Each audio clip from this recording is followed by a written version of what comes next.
The 2000 Olympics is one of my all-time favorite highlights.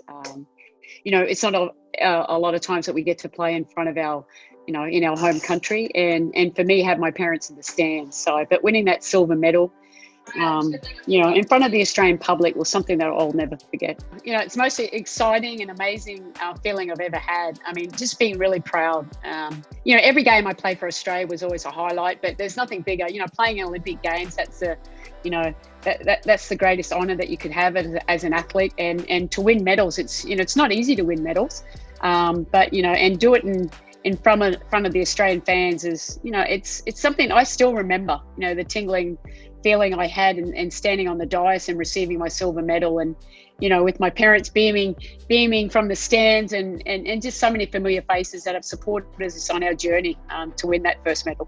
Well, not first, second. The more work you put in, but quality, the more you get out of the game. And that's not just making sure it's all physical, it's the mental part, it's the recovery part, but also being the best player that you can be. Don't, start comparing yourself to others. Just keep working on the game and building up your strengths and improving your weaknesses as much as you can. But another part of it as well too, it's not just hard work, it's also being a good teammate, and that's what Australians are known for. And, that's what I would pass on to any player coming through right now. I believe in 2000 we had to qualify. We automatically qualified because it was in Australia, so that was the easy part for us. But now it's much harder, to be quite honest. It's in 1992, we failed to make the Barcelona Olympics because at that stage it's like a pre-Olympics to qualify for the Olympics, and it's very similar to what we had this year with the Opals in France. We had a qualifying series. We had to finish in the top two to qualify, and top three. We achieved that. But you're playing against the rest of the world, so making sure that the teams that go are the best teams in the world. I played for the Opals for 17 years, and it was just, I had so much joy out of doing that. And my teammates on those teams, a lot of them are still my very best friend. But it's like just one big family, and I love that part of it.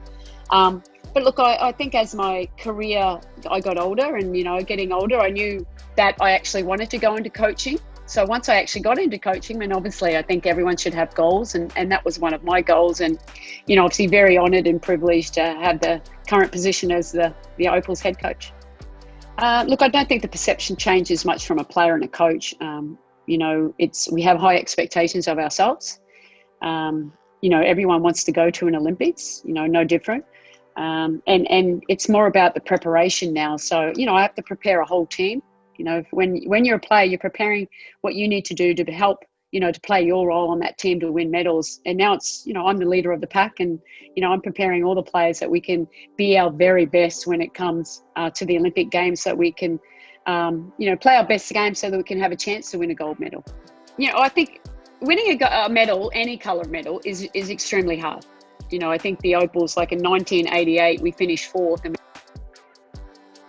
in 1992 we didn't even make the Olympics in Barcelona. And then we've just got this great momentum. We had a great superstar in Lauren Jackson coming through the ranks, which we had great complementary players, but we had really good players. And to win, you need really good players, okay? But you need really great preparation. For me, it's more about if I feel that we have really good preparation and we play quality opponents, I think that gives you confidence going in. And then it's how you play on the game day, to be quite honest. But look, I think how do you win is you have to make sure your best players are healthy and you have spent enough time with them in preparation that you can develop the chemistry that you need to play at a really high level. Without preparation, I mean, you're just preparing yourself to fail. I think 2019, we've learned a lot from that year because we had very limited time together as a team. Liz wasn't always available, but when we got to a tournament, we had 1 or 2 days to practice and get the team back together playing, coming from a different team and then going back to an Opals team and learning, maybe a little bit different system and adapting to the new players. So I think the biggest thing for us is the preparation. If I talk to anyone here, I'm in the WNBA bubble now, but everyone loves Australians. And I think that's been since the inception of the WNBA back in 1997, when Michelle Timms was our very first WNBA player. We've had so many Opals playing in this league, and you talk to anyone, they love, we're skilled players, we're fundamentally sound, skilled players, but they love our work ethic. They love that we're great teammates and are very coachable. And so for me, that makes me very proud, because that's what we're about. That's what makes us successful. We have great individual talent, but to be the best team, you have to play as a team. I am super excited about that. Like I said, we don't get as many opportunities to play in Australia. And why am I excited about that is because, the Opals, we've won, what's our history? We've won a lot of Olympic medals and world championship, but I still don't think that enough people know about us. I don't think our players are household names. And to do that, we need exposure. We need to be on national TV. We need the newspapers to be talking about us. Because we got some pretty amazing athletes that play all around the world now and have some really good stories, not just on the basketball court. I think they all know what it would be like, because, playing in front of your family and friends, but with the support of Australians, because we love sport. A lot of people know the Opals, but I think more people need to know the Opals and just how exciting our game is, and not always comparing it to the men, appreciating it for the skill level that we have, because we have some amazing, some of the best players in the world playing, and for the Opals. But look, the Opals, like anytime we wear the green and gold is a great honour. It always has been, always will be. But putting on the green and gold in front of your home fans, I don't think there's anything as good as that. And we felt that in the Sydney Olympics. Just an amazing experience. And, I think that's a motivation for, players to keep working hard.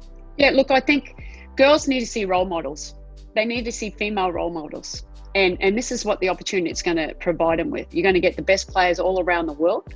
And where, it's when you see someone doing something that you want to do, you've got to make sure that kids know it's okay to dare to dream. Because I was once that little girl, I wanted to play for Australia, and I grew up on a sugarcane farm outside of Mackay. So there are no barriers that can stop you from, striving for your dreams. But you have to help. You have to be able to see people doing it. And not everyone knows. We're professional athletes. These ladies, this is their jobs. They earn money from this, playing all around the world. I've done it since the age of 17, and there's no better job.